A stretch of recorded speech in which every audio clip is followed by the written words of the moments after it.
Atención, atención. Mientras miles de familias del Estado de México encendían la estufa para preparar la comida, debajo de un predio de Tecámac había hombres robando el mismo combustible que llegaba a esas casas. No usaban cubetas. No cargaban cilindros en una camioneta. Habían construido una terminal clandestina. Un terreno de más de 3.500 metros cuadrados. Tractocamiones con tanques escondidos. Una caja seca colocada sobre una toma de Pemex. Y un túnel que conducía directamente hasta el ducto. Desde arriba, el tráiler parecía detenido. Debajo, el negocio nunca se detenía. 17 personas terminaron capturadas. 47.000 litros de gas LP fueron asegurados. 20 inmuebles quedaron bajo control de las autoridades. El golpe económico superó los 266 millones de pesos. Pero esas cifras no explican por sí solas lo que Harfuch acababa de encontrar. Porque aquella estructura no era una banda que robaba combustible para venderlo en la esquina. Era un cártel industrial. Una cadena capaz de perforar, extraer, almacenar, ocultar, transportar y comercializar gas LP entre 6 municipios del Estado de México. Los llamaban los patrones y los Rebollo. Pero la historia comenzaba con otro nombre. Sirio Sergio Rebollo Mendoza, alias Don Checo. El hombre que había convertido ductos de Pemex en la fuente privada de una organización criminal. Un túnel, una familia y una caja seca que escondía el corazón de un imperio. Eso fue lo que el Gabinete de Seguridad encontró cuando decidió mirar debajo de la superficie. Tecámac es uno de esos municipios donde el crecimiento urbano y la actividad industrial se mezclan hasta borrar las fronteras. Hay colonias, bodegas, talleres, patios, carreteras, tractocamiones y predios lo suficientemente grandes para recibir vehículos pesados sin que una entrada o salida parezca extraordinaria. En una zona así, un tráiler estacionado no es una señal. Es parte del paisaje. La organización entendió esa ventaja. No necesitaba operar durante la madrugada en medio de un terreno vacío. Podía ocultarse dentro del movimiento normal. Un camión entraba. Otro salía. Una caja permanecía estacionada. Una pipa esperaba. Hombres revisaban conexiones. Desde la calle, todo parecía logística. Pero la mercancía no había sido comprada. Salía directamente de una perforación clandestina. Y entonces llegó el primer dato que lo cambió todo. La toma no estaba expuesta. Estaba escondida debajo de una caja seca de tráiler. El vehículo que debía transportar mercancía había sido convertido en techo. Desde el aire o desde la carretera, la caja cubría el punto de acceso. Debajo, un túnel llevaba hasta el ducto. Los operadores podían entrar, revisar conexiones, manipular válvulas y extraer gas LP sin trabajar a plena vista. La misma pieza que normalmente se mueve cientos de kilómetros permanecía inmóvil para proteger el lugar exacto donde comenzaba el robo. Eso explica el secreto.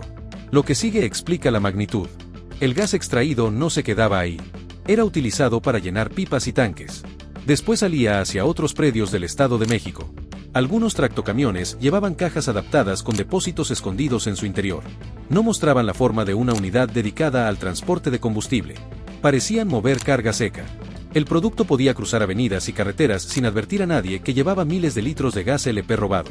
La caja seca ocultaba la toma. Otra caja seca ocultaba el gas. La organización había convertido el mismo objeto en la entrada y en la salida del negocio. Pero hay algo que los noticieros no te están contando. Para construir un sistema así no basta con tener acceso a una perforación. Se necesita conocimiento. Alguien debe saber por dónde pasa el ducto. Alguien debe calcular dónde excavar. Alguien debe conocer la presión. Alguien debe instalar conexiones capaces de mover combustible sin provocar una fuga. Alguien debe adaptar tanques. Alguien debe coordinar la llegada de las pipas. Alguien debe asegurar que el producto robado termine vendido. Ese alguien no era un solo hombre. Era una organización dividida por funciones. Don Checo había construido una estructura donde cada nivel protegía al siguiente.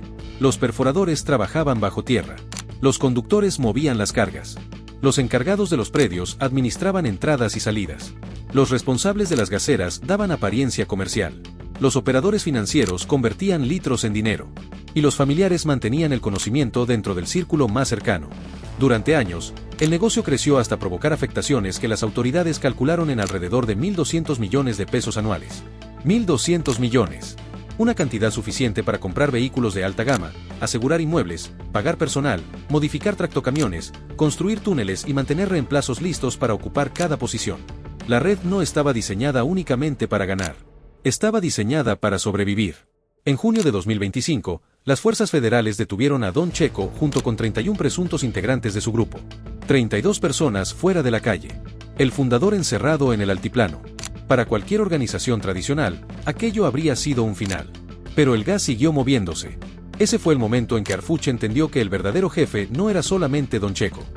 El verdadero jefe era la infraestructura. Un ducto no necesita recibir una llamada. Un túnel no pregunta quién fue detenido. Un tractocamión puede ser conducido por otro hombre. Una gasera puede cambiar de contacto. Mientras los predios, las rutas y los compradores siguieran activos, la empresa criminal podía continuar. Después de Don Checo apareció Mauricio Gamboa Reyes, alias El Burras. Las investigaciones lo ubicaron como uno de los hombres que habría asumido la continuidad de las operaciones. Recibió una maquinaria que ya estaba construida. No tenía que buscar el ducto. No tenía que inventar la ruta. Solo debía mantenerla funcionando. El Burras cayó en abril de 2026 junto con otras 6 personas. Y aún así, la estructura volvió a reorganizarse. Andrés Telles González, alias El Patrón, comenzó a aparecer como uno de los posibles responsables de continuar la extracción y comercialización ilícita de gas LP. El tercer mando encontró la misma silla, los mismos municipios y la misma presión: entregar combustible para que los compradores no buscaran otra red. Ese fue el primero de sus 3 errores. El primer error fue confundir continuidad con invisibilidad. Cada nuevo líder creía estar heredando un negocio. En realidad heredaba una investigación. Los predios ya tenían historia. Los vehículos ya habían recorrido rutas. Los teléfonos ya habían contactado operadores. Las empresas ya mostraban movimientos. Los familiares ya aparecían alrededor de la organización. Cada sustitución obligaba al nuevo mando a tocar los mismos puntos que el anterior. La sucesión no limpiaba el mapa. Lo hacía más fácil de leer. Cuando el Burras utilizó la estructura de Don Checo, conectó su nombre con la red anterior. Cuando el Patrón intentó mantener las operaciones, confirmó que partes seguían siendo indispensables. Los investigadores no necesitaban adivinar dónde estaba el centro. Solo debían observar qué lugares permanecían activos después de cada captura. La organización podía cambiar de cabeza. No podía cambiar de ducto todas las semanas. Ahí comenzó la operación contra los patrones. Las autoridades identificaron presencia en Chimalhuacán, Ecatepec, Jaltenco, Nextlalpan, Tecámac y Tonanitla. 6 municipios unidos por rutas capaces de mover tractocamiones y por una infraestructura energética que pasaba debajo de zonas habitadas. No era un territorio marcado con hombres armados. Era un mapa de patios, bodegas, empresas y conexiones. Las órdenes llegaron para 14 inmuebles. El objetivo era atacar al mismo tiempo la dirección, el almacenamiento, los vehículos y el dinero. Si entraban solamente a un predio, las demás células tendrían tiempo de mover todo. Si detenían únicamente al jefe, otro ocuparía su lugar. La operación tenía que cerrar varias puertas antes de que la alarma cruzara el corredor. Los equipos comenzaron a desplegarse. FGR para sostener las diligencias. SSPC dentro de la Coordinación Federal. Marina para asegurar puntos sensibles. Centro Nacional de Inteligencia para unir movimientos. Pemex Logística para identificar la infraestructura intervenida. No estaban entrando a una casa. Estaban desmontando una empresa construida alrededor de un ducto. Afuera todo parecía normal. Adentro ya era demasiado tarde. En los inmuebles aparecieron aproximadamente 47,000 litros de gas LP. Cerca de 1 millón de pesos en efectivo. Armas de fuego. Cargadores. Cartuchos. Narcóticos. Tractocamiones. Tanques de almacenamiento. 4 vehículos de alta gama. 11 propiedades aseguradas. Y 6 detenidos.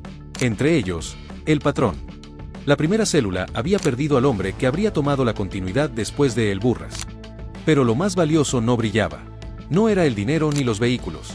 Era la información que conectaba los predios con una segunda estructura. Los Rebollo. Familiares del fundador. Detente un segundo aquí, porque lo que sigue es peor. Cuando un grupo criminal coloca el conocimiento dentro de una familia, convierte los vínculos personales en una barrera de seguridad. Los teléfonos pueden cambiar. Los conductores pueden ser sustituidos. Pero un familiar conoce historias que no están escritas. Sabe quién es confiable. Recuerda qué predio se utilizó antes.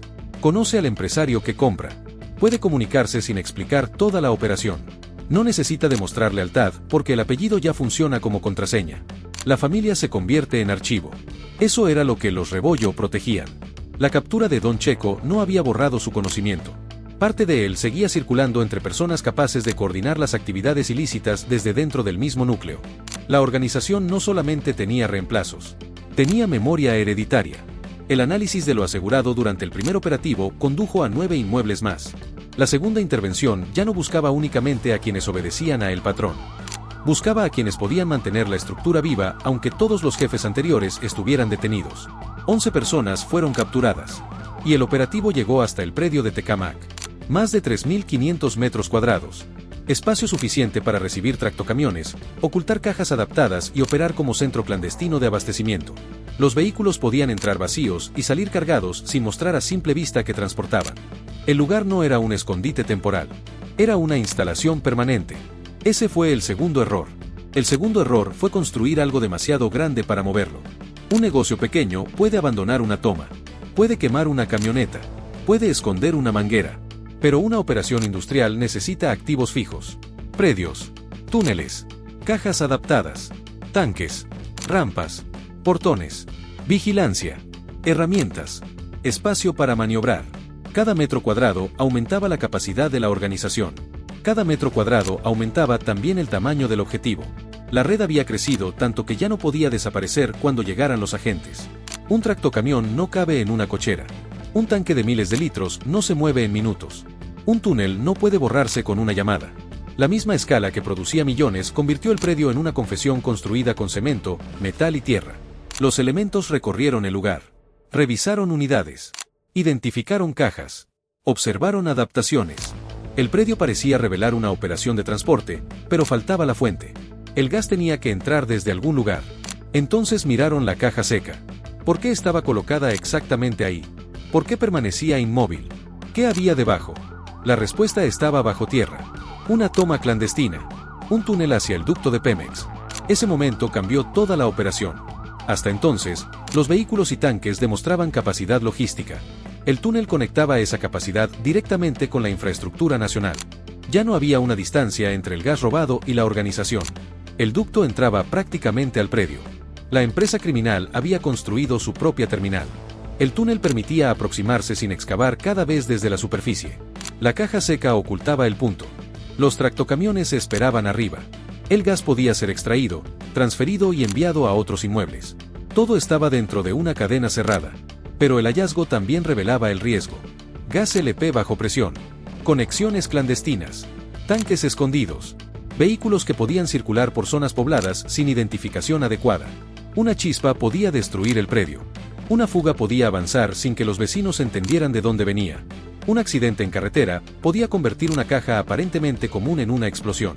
La organización no solamente robaba combustible, movía una amenaza invisible. El secreto que protegía las cargas también impedía que otros supieran cómo reaccionar ante una emergencia. Un bombero que observa una caja seca espera mercancía.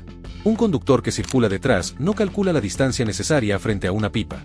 Un vecino que detecta olor puede buscar una fuga doméstica sin imaginar que debajo del terreno existe una toma clandestina. El negocio transfería el peligro a todos los que estaban alrededor. Por eso Pemex Logística tuvo que intervenir. No bastaba con detener a las personas.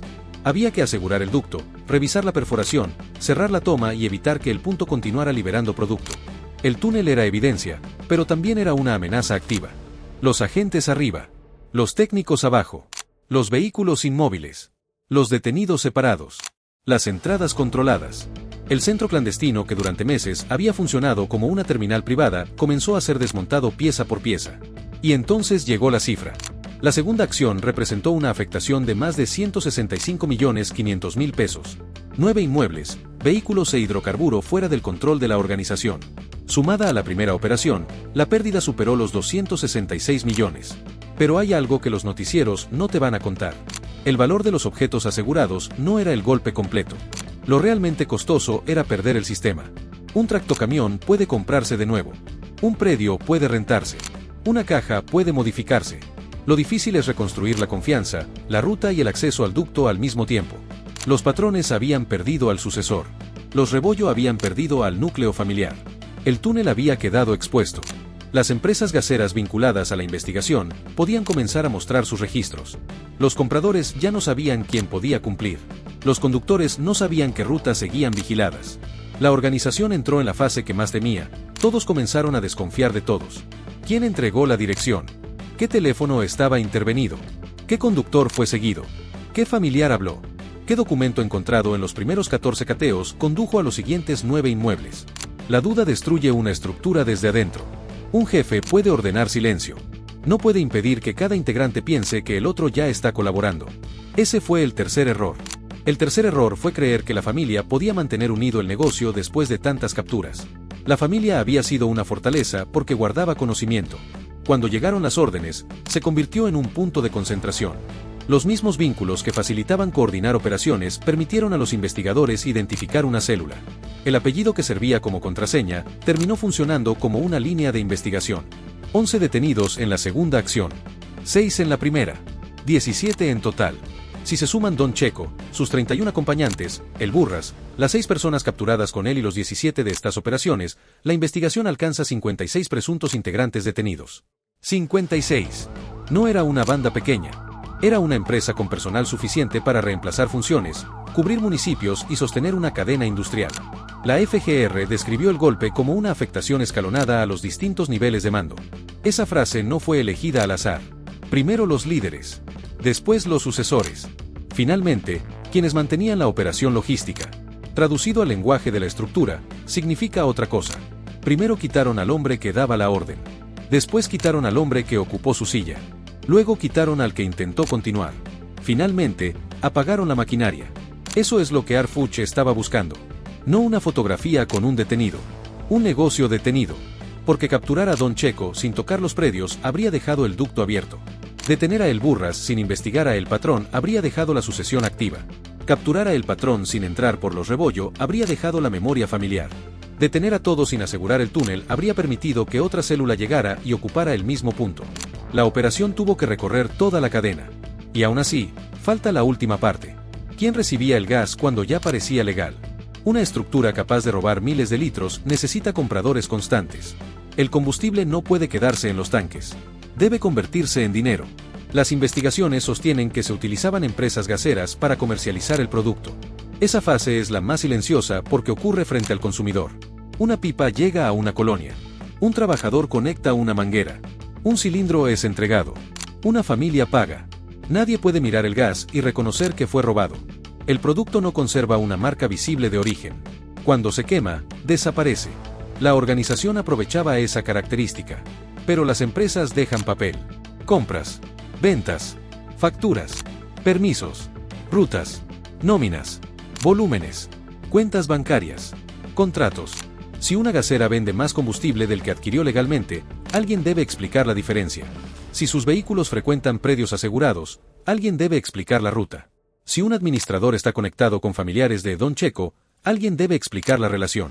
La parte más limpia del negocio puede ser la que deje más documentos. Eso significa que el túnel no es el final de la investigación. Es el inicio de la ruta financiera. Los hombres que excavaban ya no son la pieza principal. Ahora importan quienes facturaban. Los que podían recibir gas robado, mezclarlo con producto legal y venderlo como si hubiera salido de una terminal autorizada. Los que no aparecían en el predio, pero recibían las ganancias. Ese es el antagonista que todavía queda afuera. El hombre al final de la tubería. No necesita ensuciarse las manos con tierra. No necesita acercarse a la toma. Puede vestir camisa, dirigir una empresa y revisar números desde una oficina.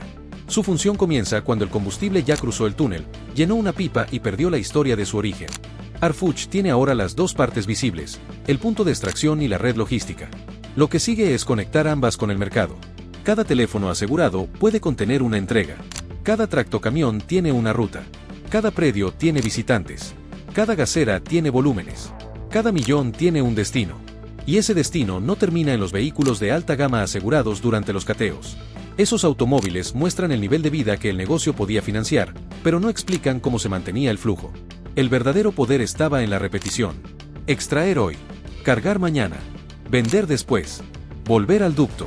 Una operación capaz de repetirse durante semanas convierte una perforación en una fuente permanente de efectivo. Ahí está la diferencia entre un robo y una industria. Un robo ocurre una vez. Una industria necesita horarios, personal, mantenimiento, inventario y compradores. Los tanques deben revisarse. Las válvulas deben resistir. Los conductores deben llegar a tiempo. Los predios deben permanecer abiertos. Las rutas deben evitar controles. Las empresas deben tener documentos capaces de explicar por qué reciben y distribuyen combustible. Cada jornada produce dinero, pero también genera registros. Los investigadores comenzaron a leer esos registros como si fueran el reloj interno de la organización. Un tractocamión que entraba cada ciertos días. Un predio que aumentaba actividad después de una caída de presión en el ducto. Una gasera que reportaba volúmenes difíciles de explicar. Una caja adaptada que circulaba por los mismos municipios. La rutina que hacía eficiente al negocio terminó dándole una forma visible. Chimalhuacán aportaba conexiones urbanas. Ecatepec ofrecía movimiento industrial y carreteras. Jaltenco, Nextlalpan, Tecámac y Tonanitla permitían conectar patios, ductos y rutas hacia otros puntos del Estado de México. El mapa no era accidental. Cada municipio cumplía una función dentro del corredor. Algunos acercaban la organización a la infraestructura. Otros facilitaban el almacenamiento. Otros permitían sacar el producto hacia el mercado. La red no controlaba esos lugares con retenes. Los utilizaba como estaciones. Esa es la razón por la que el operativo tuvo que ser coordinado. Si los agentes hubieran intervenido primero Tecámac y esperado varios días para entrar a los demás inmuebles, las pipas habrían cambiado de ruta. Los responsables de las gaseras habrían limpiado registros. Los vehículos de alta gama habrían desaparecido. Los familiares habrían trasladado dinero y teléfonos. La información corre más rápido que un convoy cuando una organización comprende que su infraestructura está siendo atacada. Por eso el golpe se construyó en 2 oleadas. La primera obligó a la red a mostrar qué hacía cuando perdía a el patrón. La segunda llegó antes de que los Rebollo pudieran consolidar una nueva administración. Entre ambas operaciones, los investigadores utilizaron lo asegurado para ampliar el mapa. Cada cateo alimentó el siguiente. Cada inmueble explicaba a otro. Cada detenido dejaba un hueco y obligaba a alguien más a moverse. El operativo no persiguió únicamente personas. Persiguió reacciones. Cuando una pipa no recibe instrucciones, llama. Cuando un comprador no recibe producto, reclama. Cuando una familia pierde un predio, busca otro. Cuando un jefe cae, el reemplazo convoca una reunión. Ese movimiento posterior a la captura puede revelar más que meses de silencio. Harfuch dejó que la estructura intentara reorganizarse y utilizó esa necesidad para localizar la segunda célula. Eso explica por qué los patrones y los Rebollo fueron anunciados juntos. No eran 2 historias colocadas en la misma conferencia. Eran 2 momentos de una sola caída. La primera célula representaba la continuidad del mando. La segunda representaba la continuidad familiar. Una daba instrucciones. La otra protegía el conocimiento. Separadas podían parecer reemplazables. Unidas formaban la empresa completa. Cuando las autoridades hablaron de desarticular una parte fundamental de la infraestructura logística, no estaban utilizando una frase vacía. Habían retirado los elementos que permitían convertir una perforación en ventas. Sin tanques, el gas no puede almacenarse. Sin tractocamiones, no puede moverse. Sin predios, no puede ocultarse. Sin empresas, no puede comercializarse. Sin familia, la organización pierde memoria. Sin jefe, pierde coordinación. La estructura quedó golpeada en 6 puntos al mismo tiempo. Pero el riesgo no desaparece con el aseguramiento. Los ductos continúan atravesando el territorio. Otros grupos conocen el valor del negocio. Los trabajadores que no fueron detenidos pueden ofrecer su conocimiento a una nueva célula. Los compradores pueden buscar otro proveedor. La ausencia de Don Checo crea un vacío, y los vacíos criminales rara vez permanecen vacíos durante mucho tiempo. Esa es la siguiente batalla. Cerrar el túnel evita que esa toma continúe operando. Seguir el dinero evita que otra organización construya una nueva. Si las empresas que compraban mantienen intactas sus redes comerciales, cualquier grupo capaz de conseguir combustible puede ocupar el espacio. Si los responsables financieros continúan libres, el mercado ilegal sigue esperando producto. Por eso la investigación debe subir desde la tierra hasta los escritorios. Los perforadores conocen el ducto. Los administradores conocen las facturas. Los compradores conocen el precio. El precio puede revelar lo que las palabras intentan ocultar. Cuando un producto se ofrece por debajo de los costos razonables, alguien sabe que la diferencia no viene de eficiencia. Viene de que una parte de la cadena nunca pagó por el combustible. El gas robado permite márgenes imposibles. Esa ventaja atrae clientes, expulsa competidores legales y crea una economía paralela. Las empresas que cumplen permisos, compran producto autorizado y mantienen unidades bajo norma no pueden competir con una organización que obtiene el combustible directamente de un ducto. El daño no se limita a Pemex. Golpea a todo el mercado. Cada litro ilegal vendido desplaza a un litro legal. Cada pipa clandestina altera precios. Cada empresa de fachada mezcla dinero criminal con operaciones comerciales. Y cada consumidor que compra sin saberlo termina financiando una estructura capaz de excavar bajo zonas habitadas. La organización convirtió una necesidad básica en una fuente de poder. En México, el gas LP llega a cocinas, calentadores, comercios y pequeñas industrias. No es un producto de lujo. Es parte de la vida diaria. Precisamente por eso el negocio podía esconderse. El consumo nunca se detiene. Todos los días alguien necesita una recarga. Todos los días una pipa tiene una razón legítima para circular. Todos los días hay dinero esperando al final de la ruta. Don Checo entendió que no necesitaba crear demanda. La demanda ya estaba dentro de millones de hogares. Solo necesitaba insertar su producto en la cadena. Harfuch entendió lo contrario. Para destruir el negocio no bastaba con cerrar la perforación. Había que sacar a la organización de la cadena completa. Ese es el verdadero significado de los 20 inmuebles. No eran 20 direcciones elegidas al azar. Eran 20 piezas de una ruta que comenzaba debajo de una caja seca y terminaba frente a un cliente que jamás veía el origen. Cada propiedad asegurada acortó la distancia entre ambos extremos. Y ahora, con los teléfonos, documentos y vehículos bajo análisis, la investigación puede reconstruir días completos de operación. ¿A qué hora entraban las unidades? ¿Cuánto tiempo permanecían? ¿Qué rutas seguían? ¿Dónde se detenían? ¿Qué empresas recibían? ¿Quién pagaba? ¿Quién autorizaba? ¿Quién supervisaba?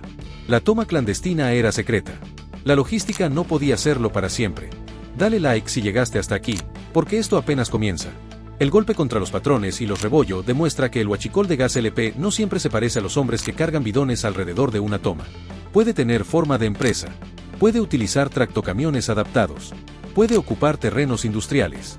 Puede esconderse detrás de una razón social. Puede sobrevivir a la captura de 3 líderes. Y puede estar debajo de una caja seca que nadie mira 2 veces. Ese objeto resume toda la historia. Una caja diseñada para transportar terminó utilizada para ocultar. Primero ocultó la entrada al ducto. Después, otras cajas ocultaron tanques cargados con producto robado. La organización construyó su negocio alrededor de la capacidad de parecer normal. El predio parecía una bodega. El tráiler parecía estacionado. La caja parecía vacía. La pipa parecía autorizada. La gasera parecía legal. La familia parecía separada del jefe detenido. Todo parecía otra cosa. Hasta que Harfuch abrió el túnel. Empezamos esta historia bajo tierra. Con una perforación conectada a Pemex. Con hombres trabajando en silencio. Con tractocamiones esperando arriba. Con una caja seca utilizada como techo de un negocio valuado en cientos de millones. Ahora la toma está clausurada. El túnel está dentro del expediente. Los vehículos están asegurados. El patrón está detenido. Los Rebollo están golpeados. Don Checo sigue en el altiplano. Y la estructura que sobrevivió a cada captura acaba de perder el lugar donde comenzaba todo. Pero en alguna oficina todavía hay alguien revisando las cuentas. Alguien que compraba el gas. Alguien que sabía que el precio era imposible. Alguien que observó cómo dejaron de llegar las pipas después del operativo y comprendió que la investigación estaba avanzando hacia él. Ese hombre no necesita mirar el túnel para saber que está en peligro. Solo necesita mirar sus facturas. Porque Don Checo construyó el imperio bajo tierra. Los patrones mantuvieron la extracción. Los Rebollo conservaron la memoria. Pero el dinero siempre tuvo que subir a la superficie. Y ahí es donde Harfuch lo está esperando. La caja fue retirada. El túnel quedó expuesto. Y el cártel industrial del gas acaba de quedarse sin salida.